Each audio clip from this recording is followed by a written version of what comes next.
Qirg'izistondan bir inson telefon qilib, men ko'zlarimni, ichki a'zolarimni yaxshilash uchun hozir ma'lum bir dorilar iste'mol qilyapman yoki dietalar to'g'rilayapman, ovqatlanishimni ratsionni yo'lga qo'yibman. Shunday qilish kerakmi? Ibn Sino ta'limotlari bo'yicha ham e'tibor qaratyapman dedilar.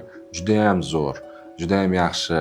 Dorilar ham va to'g'ri ovqatlanish ham demak signal beryapti, tana e'tibor berish kerak degan. Lekin psixika degan narsa xuddiki bu bir aysbergni pastki qismi va eng katta quvvati bu ong va psixika bo'ladi.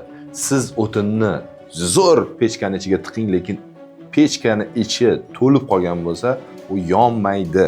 Sizni nima o'tin tiqishingiz, qanaqa sifatli o'tin tiqishingiz muhim emas. Pechkani ichini tozalab, pechkani o'zini, badanni o'zini hazm qilish tizimini yaxshilab olish kerak. Hazm qilmasangiz bu yerdan ichaverasiz, bu yerdan yuvilib ketaveradi. Shuning uchun tana bilan aql bu alohida ilm, lekin undan chuqurroq yana ilmlar bor. Chuqurroq quvvatlar bor.